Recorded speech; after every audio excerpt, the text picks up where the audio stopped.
2 races remain in the ASRL NextGen Cup Series, and one of those races is going to take place right here, right now in Fort Worth at Texas Motor Speedway. The championship battle, close as ever, only 5 points separate the top 2 as we enter the penultimate race on the inaugural season of the ASRL NextGen Cup Series. Good afternoon, everyone, and welcome to Green Flag TV. My name is Ola Rempel alongside Josh Baird. We are bringing you all of racing action here from start to finish on this beautiful Sunday evening. Josh, Texas Motor Speedway. It has long been a track that has seen the NASCAR fan base quite divided, but regardless of your feelings, it plays host to the second to the last race of the championship, and it is bound to be a fun one with 200 miles about to get underway.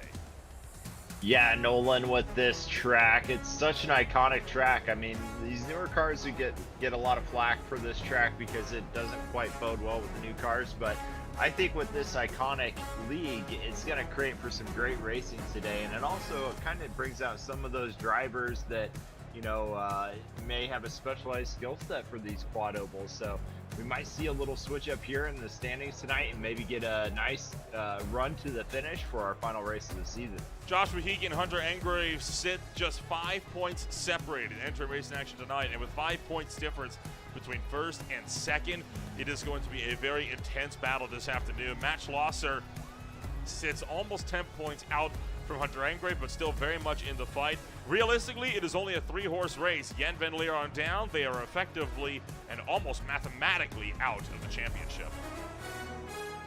Yeah, I think you'll see these guys tonight. They'll probably be trying to fight as hard as they possibly can to give themselves a possible opportunity, but really I think Schlosser, Engrave, and Hickey are really going to give them a run for their money and make it hard to put themselves in a great position into the final points race of the season. But we'll have to see. I mean, even guys that are sitting outside of that spot right now, they're still trying to get out there and win. So I think we're going to have a great race in front of us tonight. Paul Ellison, one of 2 drivers right now trying to put down qualifying laps. Jan Van Leer is also seeing if he can't put down an extra lap here in the closing minutes of racing action this afternoon to put down a lap himself. About half a lap to go for the driver here of that number 8 machine, working his way down the back straightaway into turn numbers 3 and 4. Currently Van Leer sitting 13th on the boards, and for his second lap as he gets set to come across the start-finish line, it is only going to be good enough for that 13th spot. Paul Ellison, same story, no improvement to remain in 10th. I think getting a good qualifying position is going to be key to having a successful race here tonight. So these guys are going to have their hands full sitting toward the back of the pack going into this race. Hands full indeed, and only about 1 minute and 40 seconds left in qualifying while all times are complete. So, I mean, kind of looking into some of the nuances of this championship, the point standings, it's very unusual compared to what we usually see for this series, right? We start with 75 points at first, and the traditional 43. Then it's a 5-point difference for first, second, third, and fourth. Then there's only 2 points back, 58 points scored for fifth. Then 55 points for 6th, and then 1 point per position down throughout the field. So then it gets to your bit more traditional format. And of course, then there's all of the bonus points as well, right? 3 for a 0x, 1 for a 0x, but not being on the lead lap if you are running at the end of the race. 1 for pole, 1 for the fastest lap, 1 for most laps led, 1 for leading a lap at all, and then 1 for the biggest mover, but you have to put in a qualifying lap as well. There is a lot of points on the line between now and the season finale at a location as of yet undisclosed, which we will be revealing before the end of racing action this afternoon.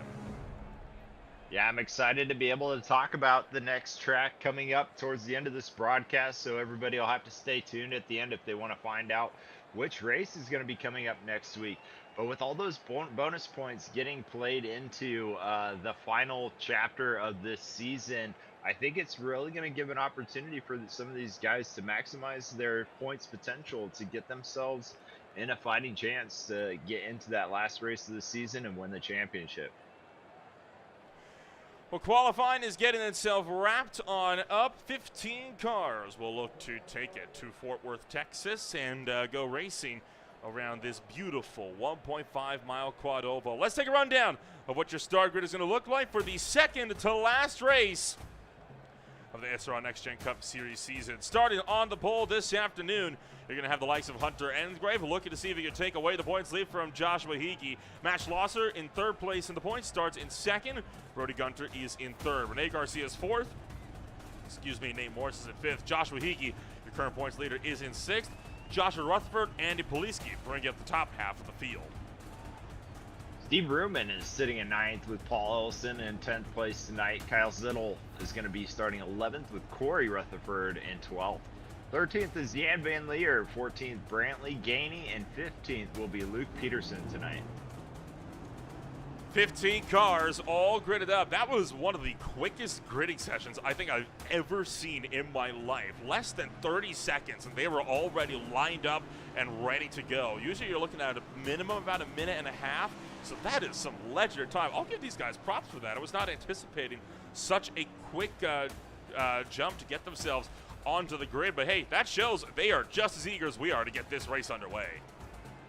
Yeah, it's usually me sitting there patiently waiting for the people to get in their cars and get going, and I'm usually like twiddling my thumbs waiting for that whole entire 2 minutes of grid time to be fulfilled. And these guys are obviously ready to get this race underway, and I'm excited to see if these guys are this eager, how much action we're going to have on the track tonight.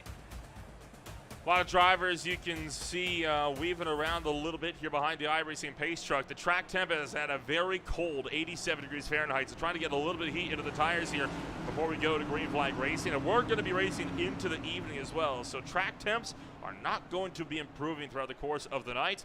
Going to make it a very difficult challenge for these drivers to try and see if they can get themselves in with a good point scoring position at the end of the night. We're happy that you're joining us here on a Sunday night as the iRacing pace truck will get set to pull down, and it's pit road. Hunter Engrave will lead your field into the Geico restart zone. And it is time to go, go, go for the Lone Star State.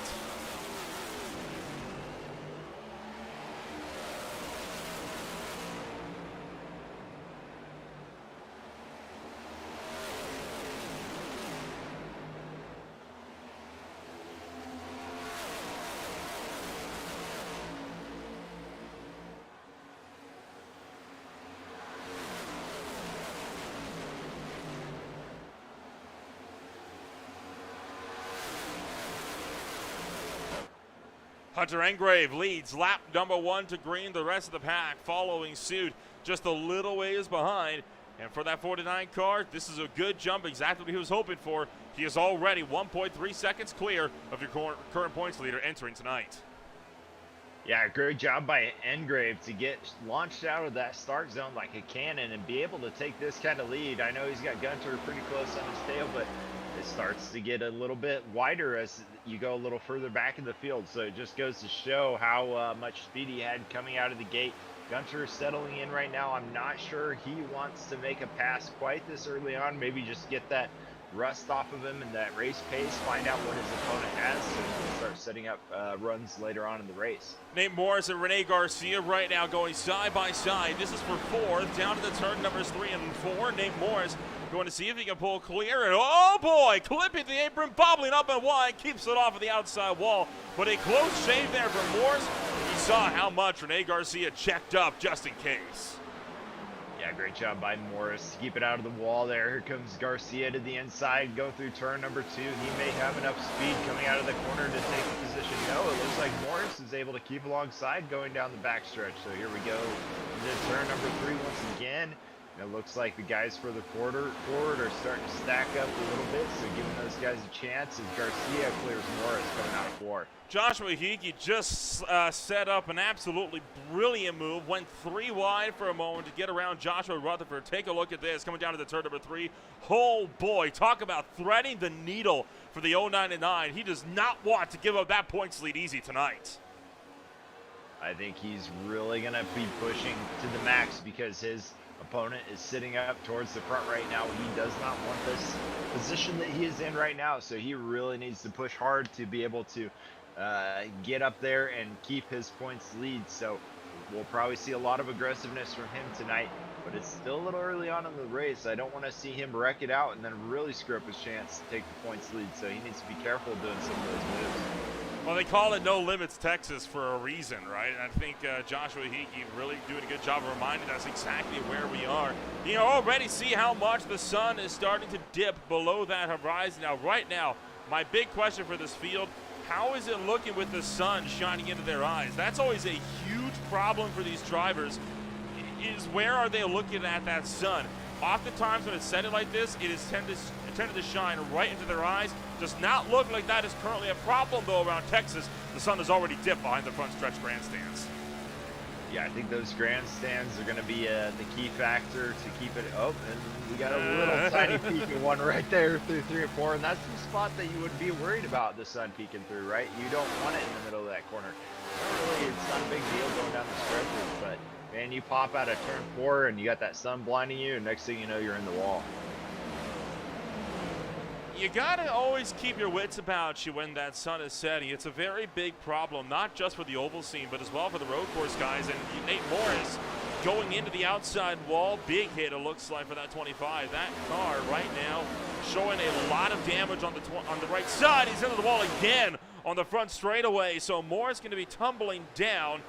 So some unfortunate happenings there for that number 25. Let's take a look on board, see if we can track down where the result of the first hit comes from.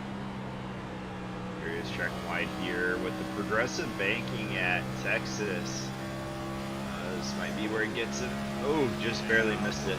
But it doesn't really allow for that high line to really ever become a factor, come into play. So he'll need to get down there into those lower grooves if he really wants to stand a chance to be competitive tonight. Already 10 laps in, Hunter Engrave continuing to lead the way. Gunter second, Schlosser in third, but Rene Garcia starting to put that 400 car under fire. Now Rene Garcia, not one of our 10 playoff contenders here this afternoon, and for Garcia at the moment, he is trying to see what he can muster for the remainder of his season. He currently is in a battle with Brantley Gainey Jr. for 12th place in the points. He is sitting separated by only 9.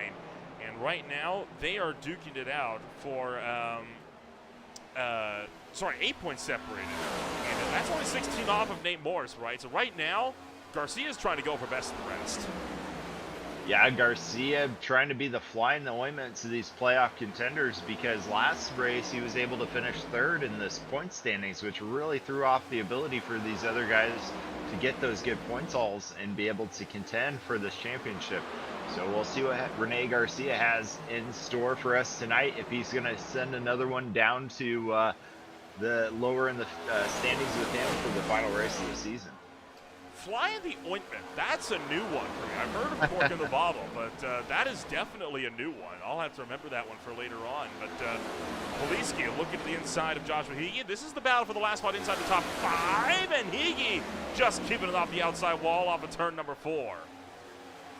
Hickey is using every inch of that track right now to try and improve his position to catch up to Engrave. He really needs to get closer to him if he wants to stand a chance to have a shot at the championship coming into the final race of the season. Yeah, right now, Hunter Engrave would easily take that points lead back entering the championship finale 1 week from now. So you have got to make really good sure. Yeah, you have to make for certain that you're going to be able to get those points. So right now, Engrave is doing whatever he can to stay up in front, but Joshua Hickey is trying to make sure that he not only is able to keep with the front runners, but that he's not going to drop back too much more. But he is under fire from Paul Ellison, a little ways behind, and Ellison is another one of those playoff contenders. Ellison's doing a great job to keep himself in the mix for this race as he's on the inside going down the front stretch here. We'll see if he gets the opportunity to make the pass on Hickey going into turn number 1. It looks like Hickey got a lot of overspeed, but we're going to see him catch up by using the bottom line right here. Maybe get the overtake coming out of the corner. As no, he does get the pass.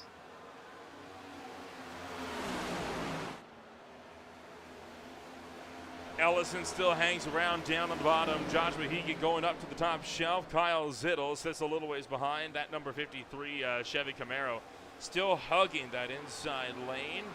And Hickey trying to see if he can drive it in around the top shelves and get around that 53 machine. Not going to get there.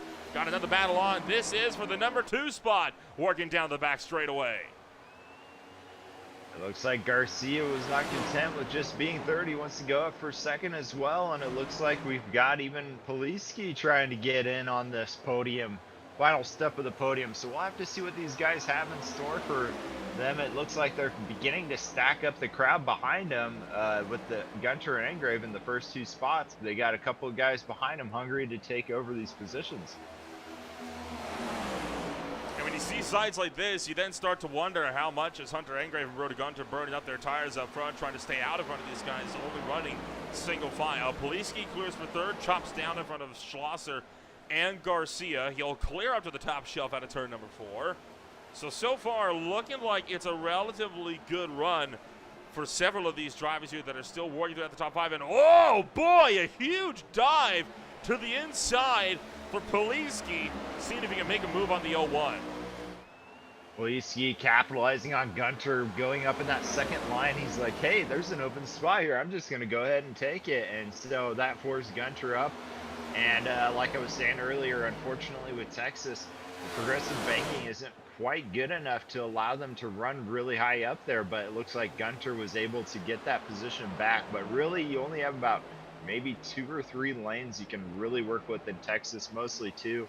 So if you see those guys up there in the 3rd, 4th, 5th lane, they're probably going to start falling back a little bit. Huge look to the inside, and a lot of drivers right now are absolutely tucked up door to door. This is what we're typically used to seeing at these mile-and-a-halves. The racing is extremely close, but once that first pit stop window hits, that is where we're going to be seeing a lot of these drivers spreading a bit more further apart, and that's where the racing can become a much more technical one instead of one based around all-out pace. This is the closest we're going to see this field all night long, I'm willing to reckon, just because everybody right now, they're all on the same strategy. They're all on the same strategy, and these guys tend to keep it clean. And with only 15 cars on the field, we shouldn't see too many cautions tonight. But I'll probably say that, and we'll immediately get one because of the commentators first.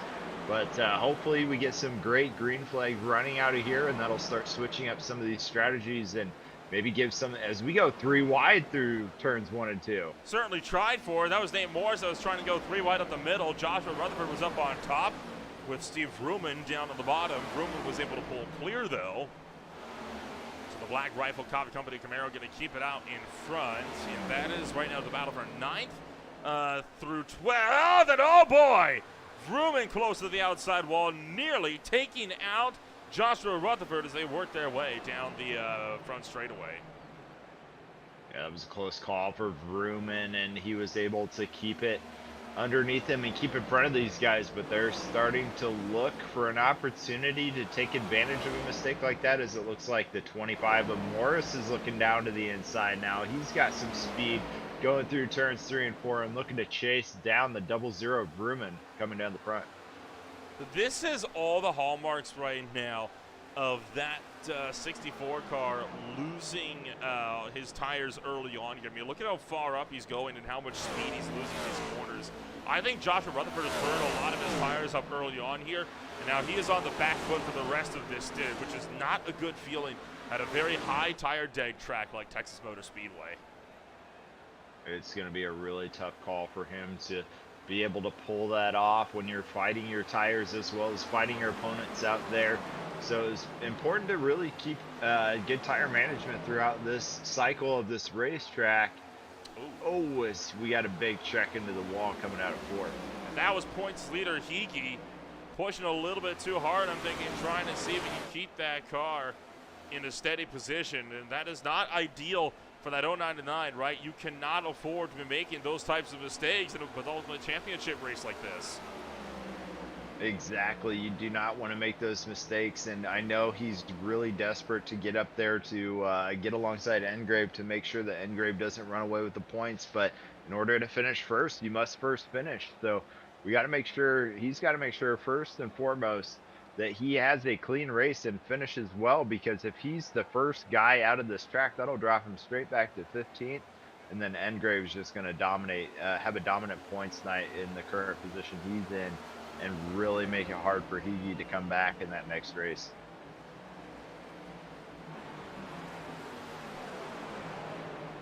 Paul Ellison going to get around him as well, while Jan van Leer has made the pass on Nate Morris in the 10th position. Morris trying to see if he can battle back around the top side in turns 1 and 2. So,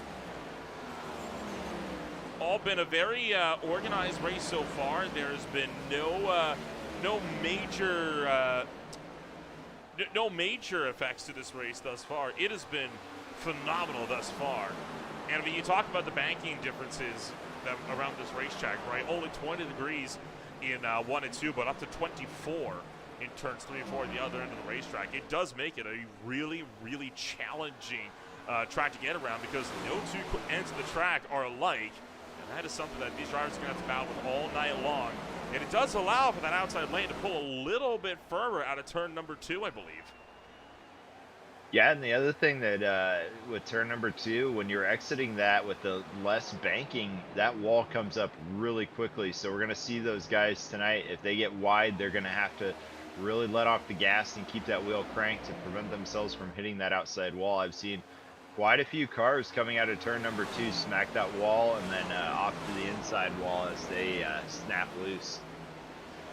Looking back to Steve Ruman and Kyle Zittel.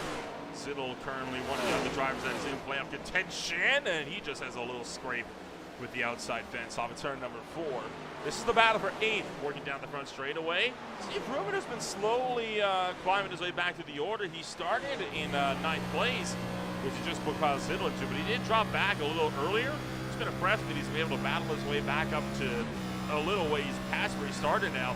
And look at how much he's starting to gap that 53 car as well. He has got 7th firmly in his sights. Great job by Vrooman to be able to manage his tires and race his opponents well to get him in the position that he is in right now. 8th place is not a bad place to be this early on in the race, so as long as he can keep his pace nice and steady, I think he's got a good shot at the end to put himself in contention if he can have a good couple of pit stops and get himself some advantage that way. Paul Ellison and Joshua Higgy going to come together in turn number 3 and nearly going around, but they're able to recover. Bit of a door check. Other than that, no harm, no foul. They'll continue on that strong drive down to the front straightaway. Higgy clips the grass and drives it in deep, trying to see if he can get around Paul Ellison. Man, Ellison is leaning on Higgy's door. Yeah, it looks like Higgy's struggling with the tight car right now, so we'll have to see if he can hold that line very well. Looks like he's going to give that position back to Nate Morris and slide back up to that 2nd, 3rd spot on the track, as it looks like we got our first set of green flag stops coming in as the leader dives into pit lane. About on cue with our other quad oval racetracks we've seen so far all season long. Right now, up to 8th on your timing screen, staying out. So Engrave, Gunter, Garcia, Higgy, Morris, and Peterson all into pit road. Hunter Engrave going for that undercut strategy, whereas other drivers are trying to see if they can go for the overcut. And it's going to be some fuel-only stops here. Again, no surprise. That's very, very common when you have stints this short. But looking like for a couple, it's a split call. Engrave, Gunter, Morris, fuel only. Everyone else taking tires along with damage repairs. Yeah, interesting call. I know we just talked about how the tire degradation is a factor at this track, so they might have maybe one more set or one less set than they would normally expect to have, so they're really trying to make that first stint stretch. But for Engrave, it's been a pretty textbook race so far, so I imagine that he's making the right call to stay out there with fuel only.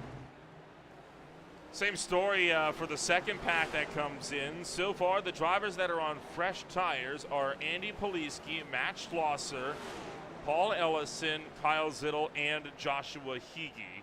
Everyone else so far is taking fuel only. So right now, about 50-50. Your last two drivers in the pit road. Joshua Rutherford is going to be going for the fuel-only strat, as did Jan van Leer. Hunter Engrave is back into the lead. Yeah, Hunter Engrave now has a nearly 2-second gap, so this is exactly what he needs to be doing to get himself into the points lead for the final race of the season. He's doing a great job of that, and nobody's even really had any answers for him tonight as he's led every single lap. There you see Joshua Rutherford just exiting pit road a little ways behind. Well, there's the battle now between Joshua Hickey and Kyle Zittel. Now, it looks like a bad stop for Hickey, but remember, a good chunk of the drivers in front of him took fuel only while he is on some fresh tires, so we have to take that fuel only stop later on in the race. So Hickey going to be gambling on the fresh tires, but it was a long stop, 18 seconds. That's not worth it for a tire stop. Yeah, it sounds a little long. Must have had maybe an issue with his pit stall and maybe not getting quite in there square enough to get them to go right away or have a good stop. So we'll have to see if that pays off for him or not. So far, it has not been his race because he is now sitting back in 12th position and really put a decent-sized gap between him and the leader. Jan Van Leer and Steve Ruman are side by side in the meantime. Ruman taking the chance to take that fuel into strategy, puts him up to third, and he is going to go right up to the wall and pull around. Jan Van Leer using all of that banking on the top side of the racetrack. So Ruman into the third step of the podium here. Let's take a look at the entire field with their pit strategies here on this one. This is, first off, what lap everybody came down into pit road on, so you get a good idea of kind of where the different windows will be at for different drivers when we come down to pit road. And then kind of switching things up here, this is how long they were in the box for. This is your indicator as to who took tires and who took fuel. Looking at this chart really quick, it looks like Garcia lost 10 positions. What a killer drive that was for him going through the pit lane there. Not quite sure what had him take so long. Speeding, I would reckon. Yeah, I imagine. So it took him quite a bit of time to get through that stall and ruined his night essentially. So unfortunate situation for him. He is now a lap down, but still a lucky dog position, which may give him the opportunity to get himself back in the race. Oh yeah. Yeah, that I don't even think that's speeding. I think that's unsafe pit entry there. I mean, you saw how much he went outside of pit road, getting down with that huge loose moment. I mean, take another look. I mean, we'll freeze this up as well. I mean, that is over half your car out of pit road. There is no way that was not caught for an unsafe pit entry. For sure, yeah, that's devastating, and that's going to cost him a lot of time. But that's what we love about green flag pit stops. You get those little mistakes like that, and it really shakes up the leaderboard. So now Poliski and Slosher and, you know, Broom and those guys that were sitting behind Garcia are now going to be able to take advantage of that free position. Paul Ellison, one of the drivers on fresh rubber, cutting through this field right now. He just got around Jan Van Leer. Now he's going to get around Steve Ruman in turn 2 in the run on the backstretch down to the turn 3. Easy pass there for Ellison. And can we really say we're surprised? The Advanced Auto Parts machine has been on fire, so he is going to be up and into 5th. Right now, Andy Poliski and Matt Schlosser, the furthest actual battle that's under half a second up the road. And these are two drivers that are also on fresh rubber.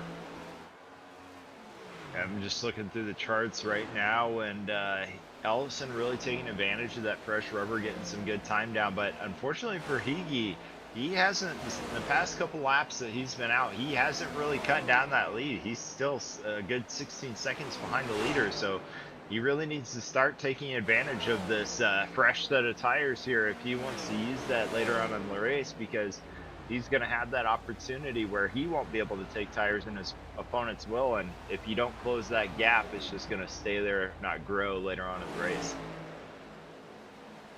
It's not an ideal drive for Joshua Hickey, and I would have to imagine he's going to be losing the points lead at the end of this race as a result of that. Right now, Hunter Engrave is very much in the catbird seat at the head of the field. There is nothing to stop that 49 car as it stands from taking the points lead away. Now, it is early to say that. We've still got 90 laps to go, but a lot can happen. But at the same time, whenever we've seen Engrave get out in front, there's been nothing that's been able to slow him down. Nobody's had an answer for him tonight. Ever since he's come out of that gate there, he seems like he's been taking off with the lead even more. But Poliski has actually closed the gap a little bit on him, because he had almost a 2-second gap on Gunter earlier on in the race, and now Poliski's cut it down to half a second. So I think we might see the first person tonight finally get a chance to take on Engrave for the lead. Well, there is a slight asterisk to this, though. Andy Poliski going to now look to the inside and easily takes that move away in 3 and 4. But remember, Schlosser and Poliski, they are both on fresh rubber. They have got to take a fuel-only stop later on. Engrave doesn't have to worry about that anymore, so Engrave will be on the tire advantage later on in this race as well. I would be very, very surprised if we didn't see Poliski and Schlosser losing that lead in a similar fashion later on. Yeah, it's going to be tough for them to be able to hold this lead forever. But one way they can possibly do that is what they're doing right now, is file line to stern. Don't try to pass each other right now. You need to build that gap as big as humanly possible between you and Engrave, because later on that race it's going to cost you when you have those degraded tires and he's on fresh tires. So keeping line to stern is a good way to keep that gap built between you and Engrave, and hopefully that'll pay off later on in the race. Talk about drivers cutting through the field on fresh rubber. Kyle Zittel looks to the inside of Jan Van Leer and will make up an easy spot there as well. So the 8 can be dropped down. The 53 sweeps into the number 7 spot. So quite a few drivers, I think, settling more into a rhythm now that we've got fresh tires on going up against drivers on older rubber. And a lot of the guys that are on old tires, they recognize that, right? So they're not making it really difficult. They're helping to facilitate these passes, make sure they go clean, because it's in their best interest. So they can run their own race and pull off the same strategy later on. Yeah, and I'm also looking at the leaderboard right now. Higi and Rutherford are dropping like a rock. So they are losing a ton of time right now on the track. I wonder if they had some contact with each other, or if they're just not comfortable with the car right now. But at this pace, they're both going to get lapped here pretty shortly. Right now, they are both lapping over a second a lap slower from Andy Poliski. And is the right front bent up on Joshua Higi's car a little bit there? I think it is. Yeah, I think I see a bit of aero damage. I don't know if those two got into each other per se, or if they both smacked the wall at the same time. But that is not a great pace if they're looking to try and keep up with the leaders at this point. We'll have to see coming out of turn number 4 here if we can get a good look at his right front. You see the paint chipped off there. So he's hit the wall. That explains the slow up in pace. Most definitely unfortunate situation for Joshua Higi tonight. I don't think I've really seen him at all comfortable with this car at this track. It felt like he's been struggling all night tonight. So must not have had what he needed to be able to keep up with the leaders tonight, and now he's gonna really be struggling for points going into the next race. Paul Ellison has managed to run down the top 3. Now, Ellison pitted on the same lap that Schlosser and Poliski did, and yet has still been running these guys down significantly faster than the others here. I mean, you take a look at the lap times. That is a huge gap for Ellison to run down over the last 4 laps or so. Great job by Ellison to keep up with these guys and put down really quick lap times. I hope he's not burning up his tires here, but these guys sticking line to stern like this has built an 8-second gap on Engrave. So we're gonna have to see if this strategy pays off for these guys. Second run of pit stops anticipated only about 10 laps from now, so it's not going to be long before these guys come back down to pit road for their second pit stop run of the afternoon, and that should be the pit stop run that sees the other drivers here hop on to their tire strategies. Now, Engrave is going to have a choice. Does he take that fuel-only stop now? Well, he actually already took the fuel-only stop, so I'm going to scratch that. The other drivers have a choice now. Do they take the fuel-only stop now, or do they save that for the last pit stop of the night? I think if I were the engineer, I would do the fuel only stop in the middle of the run. You don't want to have those old tires at the end of the race, especially if a caution comes out and closes that field back together. Then you're just a sitting duck for those guys with the fresher rubber. So this would be, in my opinion, this would be the opportunity you would want to have to take advantage of that, fuel only stint, and then at the end you can have fresh rubber with your opponents out there on the track and give you the best opportunity possible to finish. But it looks like Rutherford and Heaty are getting caught by the leaders, so looks like they're about ready to go a lap down here coming out of 2. Driving it in deep into turn numbers 3 and 4.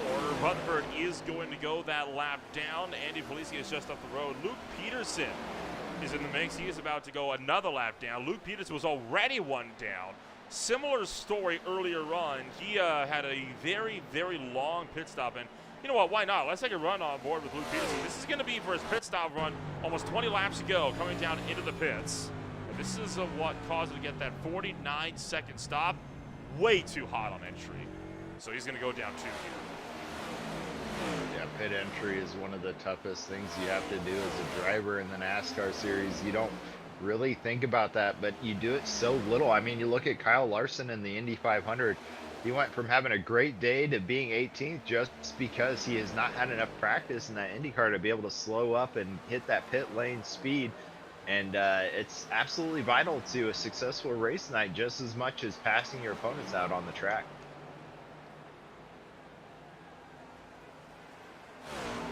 Battle underway for 7th. Jan Van Leer once again looking at the inside of Steve Vrooman.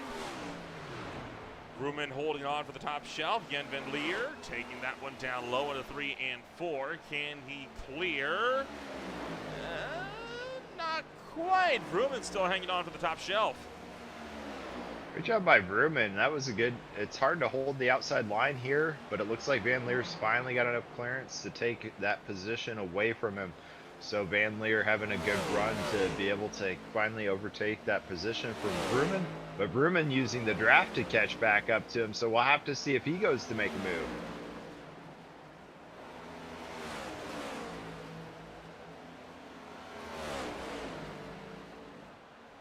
Doesn't look like he'll be able to get there for the meantime. So Van Leer started the drive away with 7th. Andy Poliski still sits 0.3 of a second separated for the race lead. Half a second apart is also Brody Gunter and Hunter Engrave. The first 2 drivers that are on old tires, they right now stand 5th and 6th on the racetrack, 15 seconds behind the race leaders and dropping. So they are about half a lap now behind your race leaders. Just goes to show you the difference between old rubber and new here at Texas. So we're going to have to see if this pays off for them, taking that early stint of fuel only. I think it will because, like I was talking about earlier, as you get towards the end of the race, if a caution pops up, then you want to be the guy with the freshest rubber on the field compared to your opponents. So I think it was a smart idea to tackle this, the fuel only stop early on in the race to give them the best opportunity later on in the race to have some fresh tires.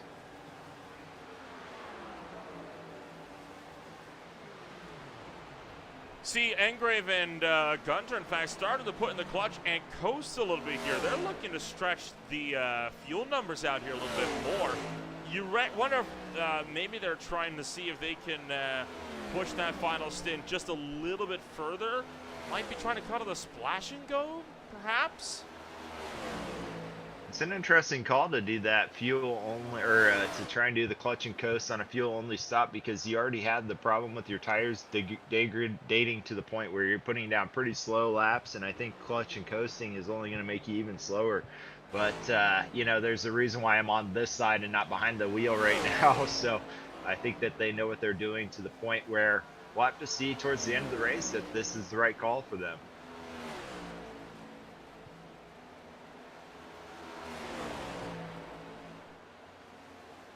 So good from the field. It has been an absolutely fantastic drive so far. I mean, these guys have been putting on a clinic this afternoon. Caution free, and we're only about 5 laps away from halfway. These drivers have been phenomenal in putting on some great racing while simultaneously managing to go as caution-free as possible. And it's been a good race, right? I mean, we have never been shy of overtakes. Higi's in a pit road. Oh, Higi way too fast into pit road. So insult to injury for Higi tonight. I guarantee you that's a speeding penalty for him. Just not been his night tonight. I don't think he was very comfortable here at Texas, and he's going to pay for that one. Already one lap down, and he's dropped back to almost a 2-lap down position, I guarantee. Oh, and he misses his pit stall as well. So just a very unfortunate night for him so far tonight. It's not been Luke Peterson's night at all. Joshua Higi's night, sorry. It's not been his evening at all. And this is, it's almost hard to watch, right? Because you know this car has had the chance to get up there and fight for wins. We saw that in the very first race of the playoffs. Remember, was able to take a really good points day. Now, of course, there were all the caution incidents that saw a good half the field being trapped a lap down that gave him a handicap. But still, it's tough to watch when you know there's the potential, and it doesn't go your way. And Texas isn't a track for everyone. It is not a track for the faint-hearted, and looking like it's not a track that agrees with that 099. I totally get that. I definitely have tracks where I do not feel comfortable driving on them nearly as well, and it's just unfortunate. It's poor timing if this was not his track that he got stuck with it, and it looks like the caution just came out. And that is right in the middle of pit stops. And already I'm getting flashbacks to Richmond, because this is exactly what caused all of that confusion and carnage the first time we went out to a playoff race. Yeah, this is going to be a wild change of events for us. Once again, that we're going to have to deal with how does the field sort out with who's pit, who hasn't, who's going to be stuck behind and a lap down now because they pitted before the caution came out. Luke Peterson by himself, just coming out of pit road, spun the wheels up on cold tires, drifted wide, spins around, keeps it off the wall, it looks like, but that's going to be enough to force the yellow flag, and, well, that's all she wrote. That is not an incident he's going to want to remember. No, pit entry, pit exit are very sketchy, you know, no matter what car and track you do, and unfortunately he's a victim of that, but great job by him to keep it off the track, as it looks like he ended up towing back to the pits to prevent somebody else from running into him. It was rumored that almost collided with him. Kyle Zittel is into pit road, and here comes everyone else that did not come down to the pits as well. So this is going to be interesting. Andy Poliski is out on the racetrack taking fuel only. Same with Ellison, same with Schlosser. And this has just given this race into Hunter Engrave's lap and more. Because now he doesn't have to run down a 15-second gap. They're right there, and they were forced to take that fuel-only stop on this pit stop. Poliski, Ellison, and Schlosser are now directly in the firing line. This is exactly why doing the fuel-only stop for the first go-around was the best opportunity you had to put yourself in a great position to win this race, and it's because of the cautions. But when I went green flag at the end of the race, I think we would have been talking about a different story, but that's the risk you got to take sometimes. Especially if you're a little further back in the field, you got to try and go creative with the stops to try and get yourself in the best opportunity to win at the end. So I just don't think it was meant for those guys to use that opportunity, and now they're going to have to pay for it throughout this next stint and hopefully pray for another caution to get themselves back up later on in the race. Caution flag number 1 out on the speedway right at halfway. We're going to take a break, and we'll return to the moment with the restart from Texas Motor Speedway.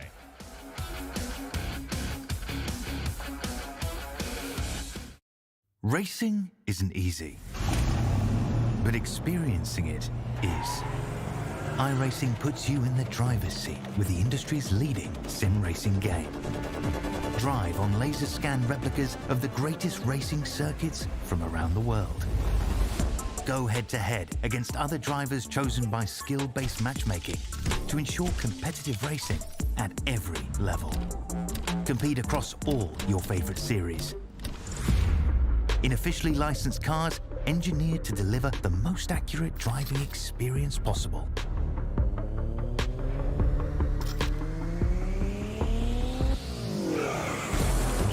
race or host your own with players from across the globe.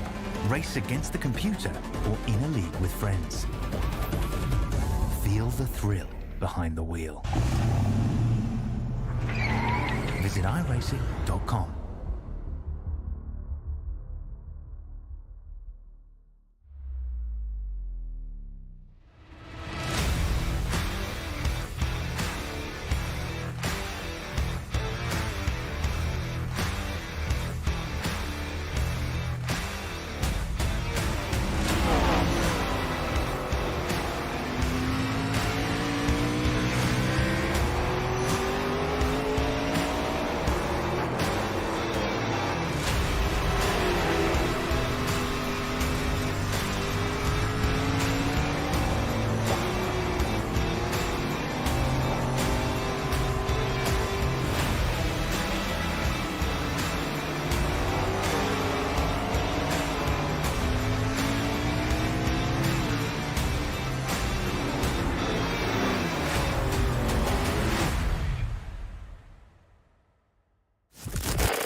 Welcome back to the Lone Star State. Andy Poliski about to take us back to the green flag. Paul Ellison lines up to his outside.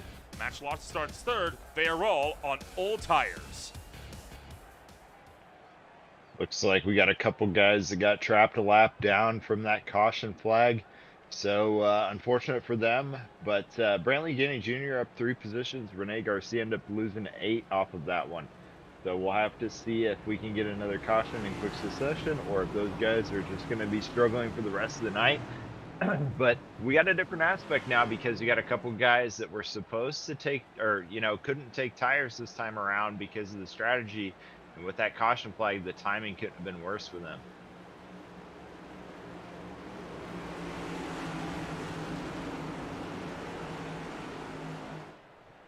Pace truck is off. We are back into the Geico Restart zone, and the green flag is out. We are past halfway, and Andy Poliski takes us back to the green flag. Poliski getting a nice job from the rest of the field as they begin to file side by side, going in through turn number 1, 2, almost 3 wide for second place, a little further back. So here they come, almost 4 wide coming out of turn number 2. They file back out to 2 wide. Actually, we got 3 wide as Hunter Engrave looks down to the inside here, going through 3. He's going to go ahead and take that second position with the fresh tires. Here's his time. So take advantage of those fresh tires, because if he gets stuck behind any of these guys, he's going to lose valuable time. But at this point, I think it's going to be his race to lose with how that caution fell. A lot of drivers still very discombobulated, still trying to see if they can get each other sorted up here. Oh boy, Kyle Zittel squeezed out on the top side, unable to make a run. Meanwhile, Hunter Engrave points, shoots to the inside of Poliski, and is now through to the race lead. So Hunter Engrave takes off once again, while the rest of the field started to sort themselves just behind, but that got tight coming off of turn number 2. It did. I thought for sure he was going to get turned into the wall right there with how tight he was up on there. But they were able to get that sorted out as Van Leer looks to the inside, takes that position away from Ellison. So Van Leer up to 4th place. And now looking for 3 down in the turn numbers 1 and 2. Brody Gunter was way down in the bottom lane and thought for a moment we were going to see another hairy moment. But again, they do a great job on keeping it steady and just working it through nice and calm-like down towards turn numbers 1 and 2. You have to start to wonder, right, when are these drivers going to really start turning up the wig? 3 wide, Garcia is split by Morrison Rutherford. Garcia going really slow through those turns, and those guys are having to dodge on both sides around him, and he was able to get through that cleanly. But Garcia needs to pick up the pace a little bit, because he's in contention for that lucky dog spot. And he's falling back, and that's not going to help him out if he wants to try and get back on the lead lap. So now we have Gainey in first place right now, with Morris close behind him to try and fight for that last spot to get the lucky dog.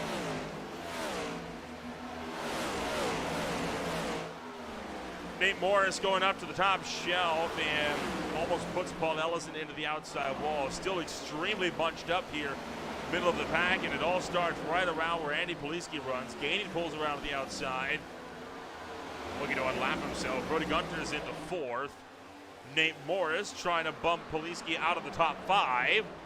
And he'll do so with a very easy overtake through turn 1 around the top shelf. But right now, the 64, the 5, the 55, all putting this 32 car under heavy pressure. And the Rutherford duo going to split the 32.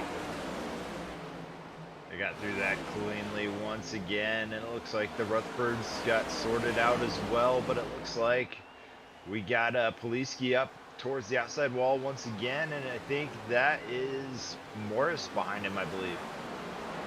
Kyle Zittel behind Andy Poliski. Nate Morris is already well through and up into, well, he's not up into another spot, but Nate Morris is up in 12th. 1 lap down and trying to see if he can unlap himself to take that lap back in the event of another caution. That and trying to battle with Brantley Gainey Jr. so they can fight it out for the lucky dog spot. Yeah, it's getting a little confusing with this pack here as they're trying to sort out who's going to be sitting at what for this next little stint. But I think they've kind of gotten it figured out at this point, and it looks like we're beginning to see it stretch out as we continue set lap 77 out of 133 here at Texas. Ellison, Poliski, Zittel, all tucked up line astern as we drive it in to turn numbers 3 and 4. Paul Ellison still hanging on while Andy Poliski runs in 8th.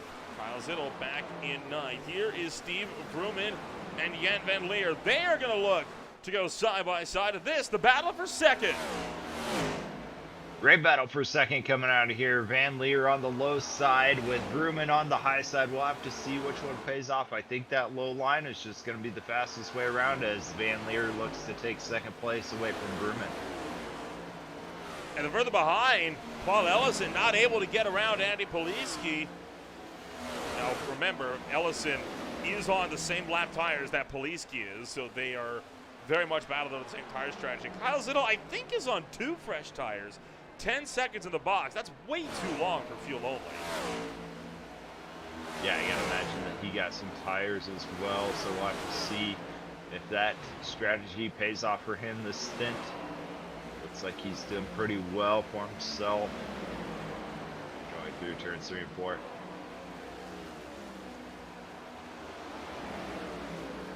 Turning lap 80 of 133 this afternoon. Right now, I think the big question that a lot of drivers are wondering is, do we get another yellow flag? And if so, how could it benefit us? That's a question that I know for a fact that Schlosser, Gainey, and Morse are eager to answer because this latest yellow trapped them all a lap down. Yeah, those guys got trapped a lap down too, and then you got the fuel-only stint guys right now that are losing a lot of time as they are trying to, trying to survive on those tires. Oh, as they get close through 1 and 2, and it looked like 25 of Morris nearly got into the 10 of Gainey through 1 and 2, and they were able to get it sorted out. It looks like Higue is going to go onto the inside to make it 3 wide going through 3 of 4. And now contact. Brantley Gainey gets pushed up the track. Nate Morris fights his way to the lucky dog spot. So if yellow comes out now, Morris will be the first one to get that lap back behind the pace car, so long as he is not one of the causes of the caution and not involved in the incident that brings it out. But that still heavily relies on there being another one. And considering how it went halfway before we got yellow number 1, I don't think we're going to get another one this afternoon. It'll be interesting to see because I think a couple of these guys are still racing pretty aggressively, and those guys that are on fuel-only stint right now really need one more caution to come out to give them that benefit of closing up that their opponents had earlier on in this race. So if we do get one more caution, that'll really help them out. If not, they're going to struggle to keep themselves probably even on the lead lap at this point.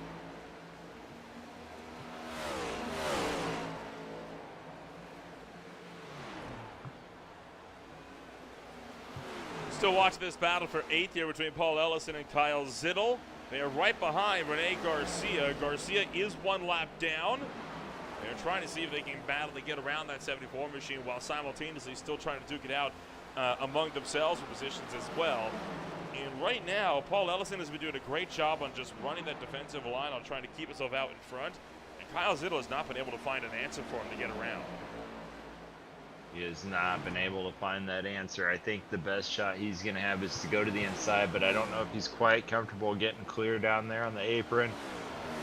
Looks like he can get down there if he needs to, so that'll be his best shot, is to look to the inside of him, going through probably turns 3 and 4, but we'll have to see if maybe he's just settling in right now.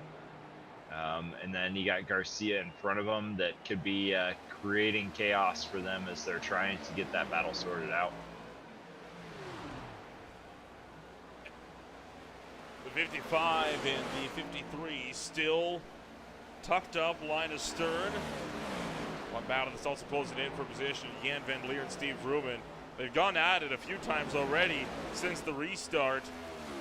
And now sitting 0.3 of a second separated, looking like they're about to go at it again. They still stand 2 seconds behind Hunter Engrave, but critically, they are on the same tires as well. So if Engrave burns his equipment up, they could get back to him. And right now, they close in half a second just from turn 3 around to the start-finish line. And that is because Engrave is clutch and coasting. This is the perfect opportunity for these guys to stay line astern and hopefully get that chance to close that gap, because they got it down to 1.5 seconds. And maybe it's a thing where Engrave is watching that black box to see, okay, if this gets down to 1.5 seconds, I'm going to start going full tilt, and then if I can build a gap larger than that, I'll clutch and coast. I know that's a strategy I've used in the past. If I can maintain that lead gap, I definitely try and take advantage of that with fuel saving to try and give me the best opportunity at the end to have the shortest stop possible.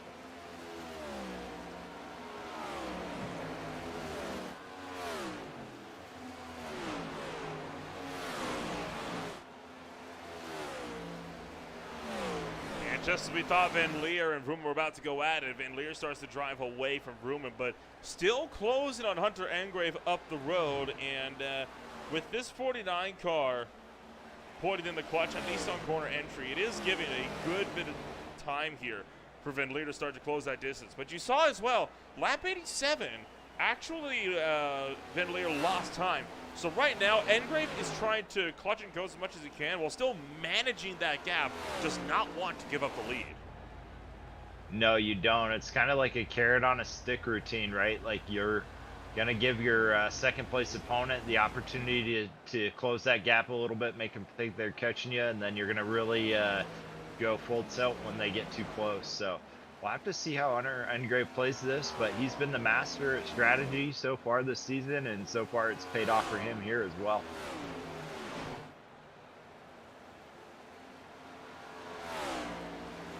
Lap time is just about dead on the last time by the line, and this time looking like it'll be about 0.2, a tenth and a half gain there for Van Leer. So he is really in the gap, but it is just not as much as I think Van Leer was hoping for, at least a little early on. Right now, what Engrave I think is trying to do, he is trying to see if he can stretch it all the way around to about lap 30-ish, and then he can be good to go to the end. But I mean, you look at the stint and how long he's been running already, that's not happening, to be blunt about it. No, I don't think that's going to be a possibility for them. Another good way to look at it for fuel saving is it will be less fuel you have to put in the pit stop. So you're going to get a little bit quicker of a pit stop if you can keep a little more in than your opponent. So we'll have to see if that's the strategy he's going for towards the end of this race.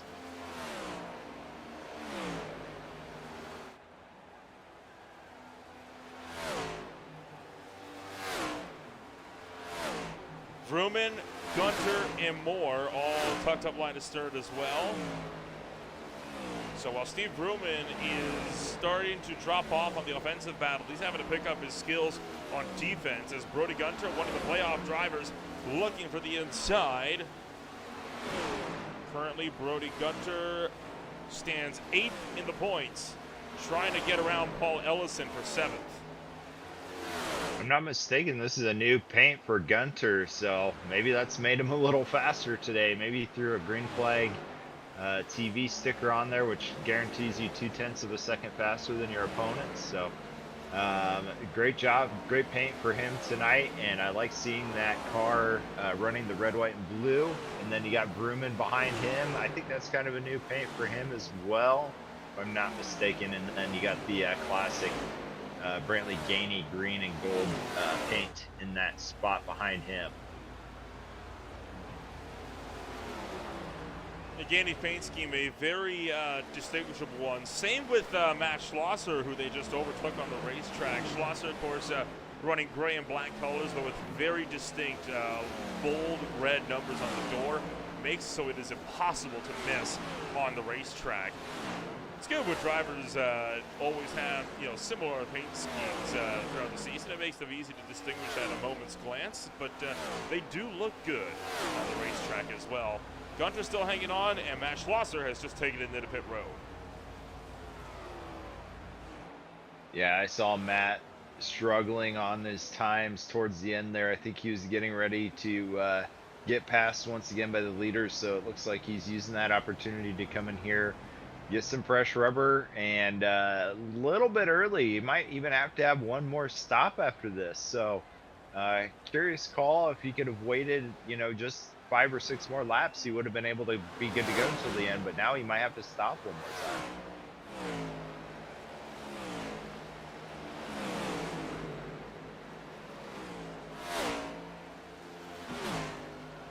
Depends on how much fuel you can save, but saving 5 laps on one stint, it's a very, very tall order, and I think that is what Hunter Engrave was trying to do early on. He's trying to see if he can stretch it, even to about, honestly, if he can make it even to like 34, 33 to go, he might be able to clutch and coast enough that he can make it to the end. But he has really got to put the work in and putting that clutch in. Well, right now he's doing some clutch and coast, and he's built almost a 2-second gap on his opponents. So that tells me that this guy really knows what he's doing, and I think he can really stretch it to the end on clutch and coast if he has to. The question is do you really need to? So hopefully we can see him get down to lap 32, get there, get his gas, and get out and maintain that first position. But so far today, he's been putting on a dominant performance. Put it in the clutch when he was still in the second dog leg on the front stretch there, and didn't lift out until it was about halfway through 1 and 2. Brody Gunter is into pit road for the final time this afternoon, or what should be the final time this afternoon. While Engrave continues to lead, Van Leer and hot pursuit, half a second behind and trying to run him down. But I think Engrave is going to build that lead back up when they all come down to the pit road for the last time this afternoon. Nate Morris is also to the pits.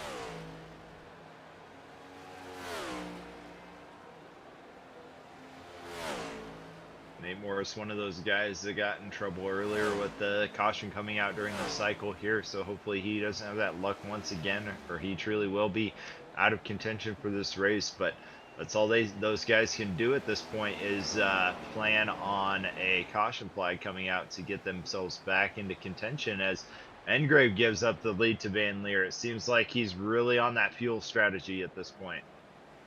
Yeah, that was a strategic giving up of the move there for Hunter Engrave to allow Van Leer to take the spot. Now we can draft a little bit down the straight, but it looked like Van Leer was trying to say, well, maybe he was going to come down to pit road this lap, and he is. And Engrave going to come with him. So is Gainey. Rutherford and Ellison are both in. This may be it. They may have saved enough to make it to the end now. Great job by them to be able to stretch that fuel to make it to the end, and obviously with the caution they'll 100% be able to make it at this point, but I think that they have enough to get what they need, and honestly I don't know if they'll even need to clutch and coast with only 32 laps to go.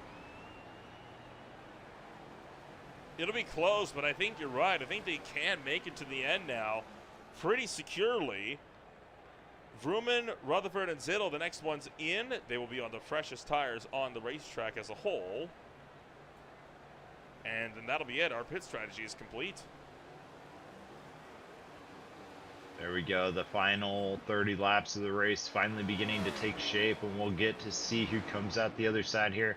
The only thing that's really going to switch it up at this point is going to be a caution, and it looks like the 53 got a little fast going into the pits there. We'll have to see.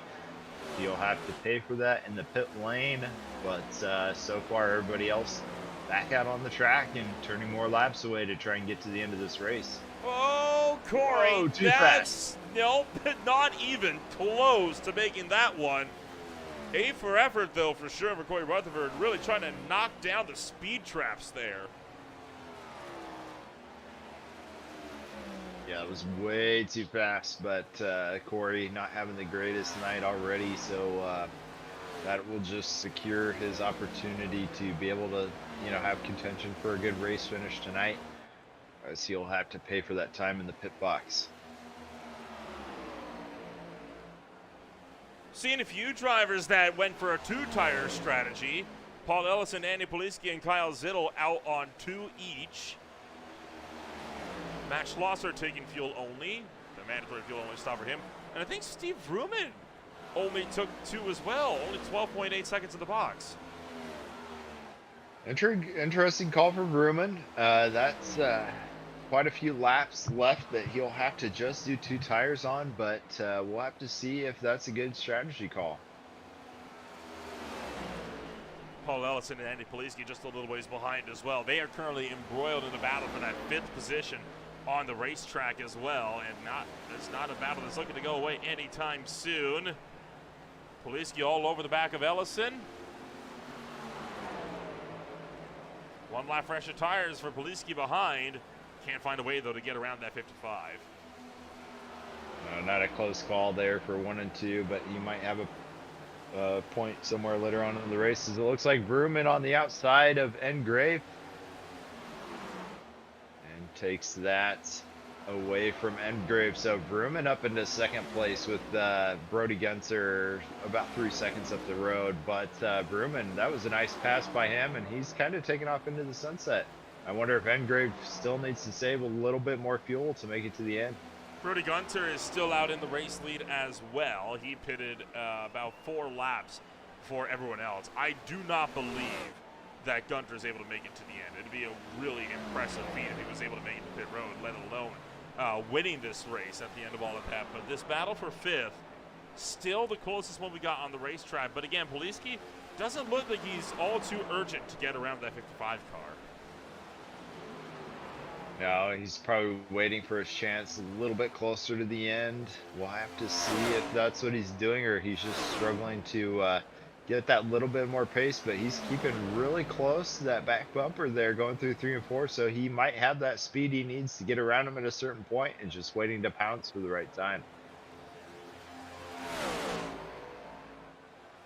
Coming up on Green Flying TV on June 3rd, tomorrow night, the High Tide Racing League MF Racing Designs Cup Series goes to the biggest, baddest track on the circuit, Talladega Super Speedway at 9 o'clock p.m. Eastern Time, while the Beer League will swing to Belgium for the Circuit de Spa-Francorchamps, race number 5 of the championship. That'll be at 9:20. And then the Speed Tires Plus Cup Series sets up for their second to last championship round at the National Super Speedway.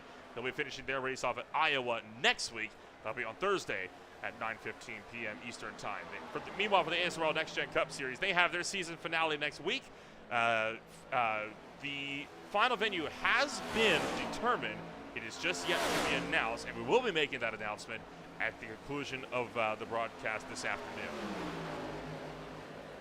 I'm really excited for the racetrack that we are going to be at next week. I think it'll be an action-packed show for everybody here, and super excited to talk about it at the end of this race. But for now, these guys are trying to sort out through this race and try and get themselves set up for a prime position to get a good points finish for the championship race. Matt Schlosser going to unlap himself from the 01, or attempt to at least. Meanwhile, Steve Vrooman looking to go around the outside. Are they going to be 3 wide? Schlosser way up the track. His attempts to unlap himself will fail. Steve Vrooman still tucked up behind that 01, but Brody Gunter not looking to yield just yet. Vrooman has quite a bit of pace. I don't know if he thinks he has enough fuel to make it to the end. If he does, he's going to have a dominant performance because Engrave looks to be saving fuel, and he's about 5 seconds back at this point. And we don't think Gunter is going to have enough fuel to make it to the end anyway. And he's obviously at this point trying to save fuel to try and make that mark but it'll be a really tall order for that car to be able to push nearly 35 laps on fuel. Well, Vrooman pitted 1 lap later than Engrave as well. That is 1 less lap of fuel that Vrooman's got to try and save for. So this could be big. We could be seeing Steve Vrooman take his first win of his ASRL Next Gen Cup Series career. Great job by Vrooman if he was able to strategize his way to the front of the field. And honestly, for Engrave at this point, with Higgy being 5 laps down, he's got to be satisfied with being in 3rd place. So I imagine that he's just going to clutch and coast the rest of his way to the finish line, try and take that podium position away to give himself the points lead going into the final race. And we have a caution out, which is going to throw a wrench in everything we just said. And it's Engrave! Oh, no! The points runner-up right now. The cause of our 2nd yellow flag on the night. Just what the doctor ordered for Joshua Higgy is for Engrave to actually run into issues tonight. Oh, as Van Leer and Engrave get contact. Van Leer into the wall. Engrave facing backwards, also into the wall. We'll have to see what caused that collision between those guys. I'll have to back this up a little bit more here. This is about the best we're going to be able to do, but they're just coming down the back straightaway. Van Leer's a lap down, I believe. And what in the world was that? Did he turn? That almost looked intentional. Right? I mean, it looked like he turned left on him. I don't want to make any call, but I mean, that doesn't look good from outside looking head on. Let's take a ride on board with Van Leer. Oh yeah, I'm sorry, that is inexcusable. Wow. That is absolutely intentional. No way it wasn't. What was that all about? I don't know if that was aggression or trying to spin up another narrative because he didn't want to see Higgy win, or not Higgy, didn't want to see Hunter Engrave win, but that was very unprofessional in my opinion to go and make a move like that on somebody. I don't think Hunter Engrave really did anything to deserve that, and it's too bad to see his race get ended that way. So this is on the approach. It's about a lap prior to this incident taking place. I'm very curious to see if there was anything that led up to this in the corners prior. Maybe a bad bump, which is what put them side by side. It didn't look like that, though. They haven't had any beef previously in this race. I don't think they've had any beef previous in this season. Yeah, no kidding. I mean, it looks at the inside and just hooks him. I'm at a loss. I have no idea why that would have ever been brought about.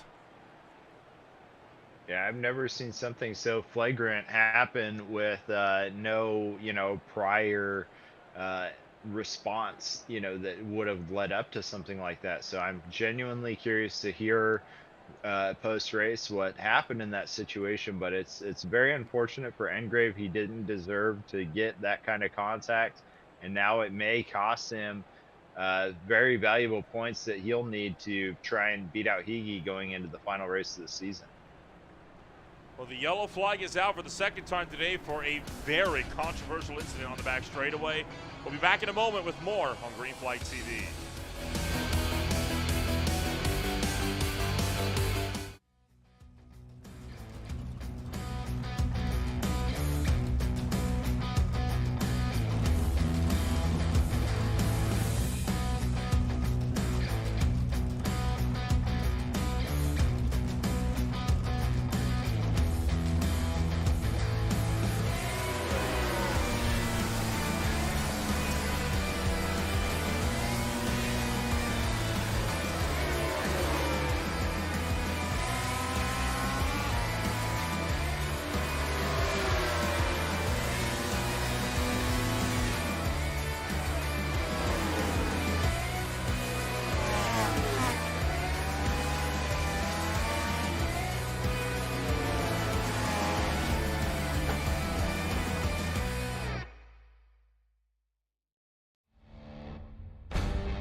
Getting set to return back to green flag racing after an exciting incident that happened on the back straightaway to bring out the second yellow flag of the afternoon. 16 laps to go. Vrooman is second. Rutherford Vrooman first, Rutherford second, Ellison third. 7 remain on the lead lap.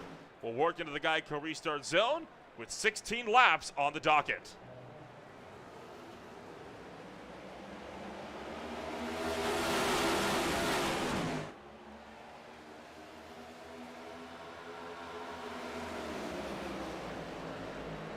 Vrooman already way out in front. Not a lot of drivers coming down under the latest run of pit stops. We're going to be 3 wide down the back straightaway for the number 2 spot. Police in the middle. Ellison down low. Joshua Rutherford way up on top. Kyle Zittel trying to stuff it in there as well. And it is getting hot at Texas. These guys are taking it 3 wide through the turns here. They know that they only have 15 to go, so this is the best chance for them to gain the positions to get themselves the most points from tonight's race. So we're going to see elbows out at this point and a lot of hard fighting to try and gain those last few spots in the standings for tonight and going into the final race of the season. It looks like the 53 of Zittel was going to go to the inside of Gunter there, and he's going to go ahead and get it going down the front stretch here. So 2 wide, 2 deep for the last spot on the podium. Andy Poliski tried to shut the door on Paul Ellison down to turn 1. Couldn't quite get down there. Vrooman absolutely tearing away from the field. Watch out for Rody Gunter. He came down to pit road to get some extra fuel. He is on a fuel-only pit stop.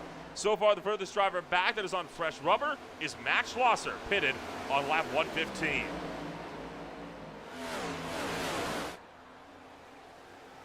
At this point, it looks like Vrooman will definitely have enough fuel to make it to the end, so he's probably going to take off here compared to the rest of these guys. Oh, as Gunter got close to the inside of Ellison there, caused Ellison to slow up a little bit. Now Ellison's under fire a little further back.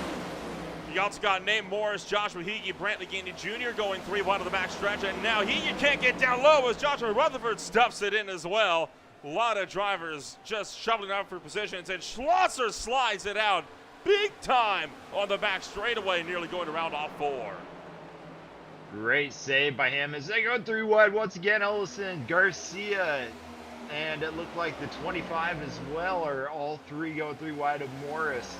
So they got that sorted out going down the backstretch. It looks like Garcia once again looking to the inside, and it looks like we got somebody looking to the outside as well. Not going to happen.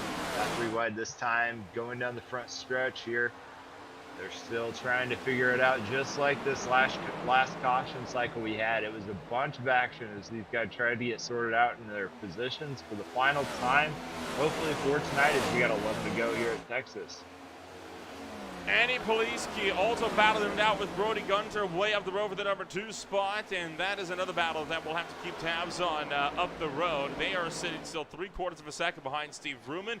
I'm not sure if that's enough to run that down with only 10 laps to go now in the second to last race of the ASRL NextGen Cup Series at the Texas Motor Speedway. Garcia takes it away. Heagy trying to stuff it in, but Ellison not letting him get the drive up and out. Ellison pinched him really tight down there. I'm surprised Heagy didn't get tight himself and push back up into Ellison to cause that incident, but they go around once again as Ellison's looking inside of the Gainey, going through 3 and 4.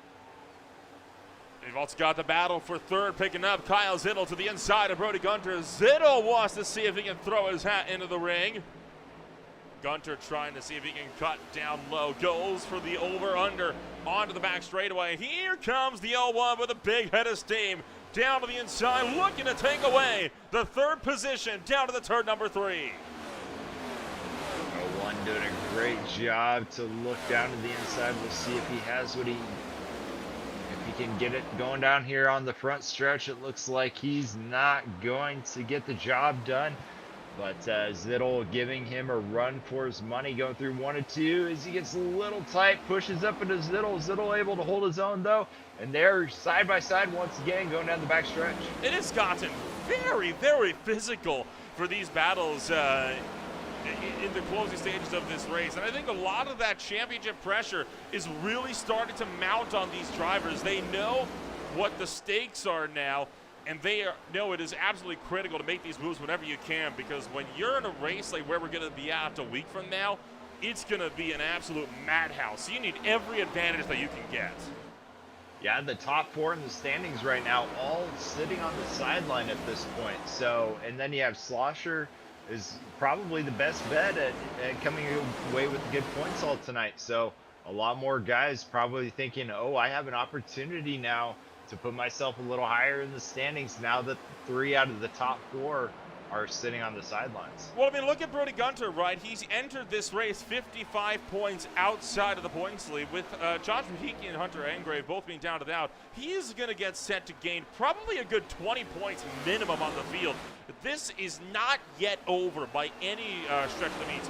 Kyle Zittel further down the field. This will put him back into mathematical contention. Paul Ellison is still in the running order. He is also one of those drivers that is going to make up a good handful of points. There is a lot that is on the line for these drivers tonight. I think so, and that's where it goes to show you really just want to give it your all every race, because you never know where you're going to be come toward the end of the season. And with a wild night that we've had tonight so far, they've set themselves up for success by being persistent and keeping themselves. Oh, as Vrooman hit the wall coming out of the corner, that's going to cost him some time. Vrooman trying to see if he can get a nose in there. So is Poliski trying to see if he can go for the lead. Both drivers chasing their first wins of the season, and neither of them gunning for a championship title. They're going for last-minute glory. Only 3 laps to go. They're fanning out 3 wide behind in the mad dash to turn number 3 as well. There we go again. Another 3-wide battle, and Garcia on the outside once again, and we have Rutherford in there as well. So those guys really keeping it close, as it looks like Poliski's looking to the outside, not going to get it done there. Not going to make that move just yet. It is a 3-way grudge match for the win, and right now Brody got to try to go for the win. Oh, Gady into the wall in the background. Hard shot into the wall, but he'll keep it straight. We'll keep eyes on the leaders. 2 laps to go. This time by Poliski trying to drive around the top shelf. Poliski giving it all at this point to try and get himself into the lead, and it was a photo finish at the finish line, but it looks like Poliski's going to go ahead and get credit for that lap there, and he needs to keep it tight down there because there's not too many. Oh, we almost went 3 wide, and Vrooman got a little loose coming out of the corner. And that might do it. Poliski trying to drive around the top. Brody Gunter looking to follow suit.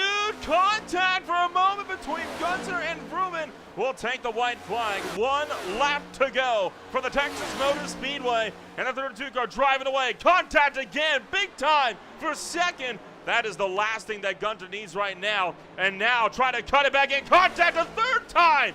Vrooman driving down to the bottom. He's going to tuck in line and goes into the outside wall. Vrooman driving angry on the final lap, while Andy Poliski running away with this one down to the turn numbers 3 and 4. Vrooman can't get there for second, and it will be Andrew Poliski to win his first race of the 2024 campaign. Brilliant drive by the top 3 drivers there. All 3 of them, you could just tell how desperate they were to be in that top step of the podium. Vrooman was checkers or wreckers going into that back part of that last couple laps, but Brody Gunter not giving him any more room. So Brody Gunter going to take away that 2nd spot from Vrooman. Vrooman will go ahead and get 3rd position for tonight, but great job by those 3 drivers to pull off what a beautiful finish we had here at Texas. That was absolutely phenomenal, and now Andrew Poliski will get the chance to burn it down on the front straightaway. The Nissan at the Wichita Falls number 32 Mustang putting on a smoke show in Fort Worth, Texas. What a drive for him to get that car into victory lane, his first win of the season, and he will take the Hard Charger Award along with Kyle Zittel in the process. Yeah, Andy Poliski up 7 positions from where he started tonight, and then Steve Vrooman up 6. So these guys really did what they needed to do to put themselves in the position to be on the top 3 steps of the podium and be able to come away with some good points. Even though they're not really in it for the standings anymore for the season, that is such great momentum to carry on into next season when you can come away with a win. We'll take a rundown of the official post-race results this afternoon after an extremely wild grudge match there in the closing stages. Taking the race win at the end of the night, it was Andrew Poliski for the first time into victory lane. Brody Gunter is back into championship contention with a solid second-place finish. It got physical between himself and Steve Vrooman. Kyle Zittel was down at fourth. Paul Ellison was in fifth with Joshua Rutherford and Matt Schlosser. Nate Morris rounds out the cars to finish this race on the lead lap with Nate Morris and Corey Rutherford to round out the top 10. Rene Garcia finishing in that 10th spot with Brantley Gainey Jr. Finishing 11th. And then Joshua Higgy having a rough night in 12th. But then we have the contentious or controversial contact between Hunter Engrave and Jan Van Leer that put them in 13th and 14th position, and Luke Peterson rounding out the 15-car field. All 15 cars had a good show this afternoon, and we'll get set to see if we can get a chit-chat here with the drivers that finished this race up on the podium this afternoon. We'll, of course, go to the Alabama gang, number 32 of Andrew Poliski. He comes home and takes his first race win of 2024 in the ASRL NextGen Cup Series. Andrew, what a wild ride in those closing laps. Walk us through it. Oh, that was a blast racing Steve there. He's a teammate of mine in another league, so being able to push and run door to door with him, that was so much fun. Overall, this has really proven that 32 car does have what it takes to go out there and take some race wins. Obviously, not in it for the playoff contention yet. Is the plan to go back and see if you can fight for that title, though, next season? If all goes well, yes. I had a long run of bad luck this season, so had speed all year, just could never put everything together. Tonight, everything kind of just came together. And of course, 1 week to go. The venue is going to be announced in just a few minutes here, but kind of walk us through what the plan is going to be in the final race of the season. I'm going for trophies, man. What his colleagues say, trophy hunting. So let's go for trophies and have some fun. Sounds like a solid plan. Congratulations on taking that first race win of the season, and we'll wish you all the best in the season finale a week from now. Thank you, guys. Andy Poliski joins us up here in the broadcast booth in Victory Lane. That'll take us down to the driver that finishes second. A very impressive drive at the last stages will put Brody Gunter into second. He's standing by with Josh Baird. Brody, what a wild finish to the night. And with 3 out of the 4 drivers in the standings actually taking a seat on the sidelines tonight, how did you feel going into those final laps of the race, knowing that you could really come away with a good points haul finishing second tonight? I would say, pretty good. It helped. I got first thank Hunter. After he got wrecked, he started spotting for me and Joshua Rutherford. So I got to thank him because he was doing a stellar job at that. I'll be honest. He was helping a lot.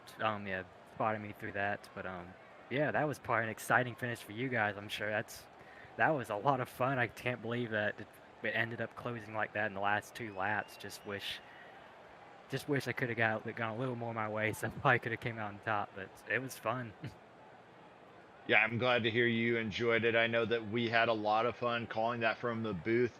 It felt like maybe there were some people out there tonight that had some, I don't want to say tempers flared, but maybe elevated emotions as we're going into the final race of the season. Did you feel like it was a pretty aggressive night out there on the track, or did you feel like you were, kind of getting in the groove and finding your way? It wasn't really that, I feel like, aggressive from my side of the track.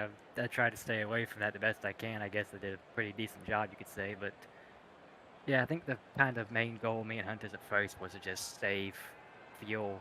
Because me and him went to the same Discord, we were kind of working together. We were both just trying to save fuel the entire time. And I don't think I was going to make it until that last caution. So I think luckily that caution did come out for me because I was like 2 laps short. But kind of was just coasting the entire way through, trying to save fuel. It's kind of just a strat. Yeah, we saw that a lot tonight with a lot of lifting and coasting to try and make those fuel numbers work, and it seemed like it did work out for you at the end. Just one more thing. It looks like you got a new paint job for tonight. Is there anybody you want to thank for that, or did you make it yourself, or how did that turn out? I made it myself. I like how it turned out. My favorite part's the hood itself. I think that took a long time to individually put rectangles to make a flag and then square it off with the hood, but I liked it a lot. I just wished we could have done it on Memorial Day weekend itself, but I always try to do special paint schemes whenever I can. Yeah, it turned out to be a very beautiful paint scheme. I think Nolan and I made a comment towards the middle part of the race for how good it turned out. You got one race left in the season, and are you looking forward to seeing what you got to be able to fight for that last spot in the championship? Sadly, I don't think is it next weekend? Yeah, Next it's weekend? next Sunday Oh, night. Yeah. yeah, I'm gonna sadly miss that. I'll probably be driving up to Charlotte to do real life racing, sadly again. So I think I realized that kind of 2 days ago, and with the goal now is just kind of just go for the win this race. I was gonna miss the next week one, whatever it is going to be. We still don't know yet, but yeah, I'm a little upset about that. But I'm really excited, obviously, next week to go real life racing at the Charlotte quarter mile. Yeah, that's unfortunate that we won't have you next Sunday night, but real life racing is a little bit higher priority, I think, than sim racing. So good luck to you in Charlotte, and congratulations on your second place finish tonight. Yes, sir. Thank you, guys.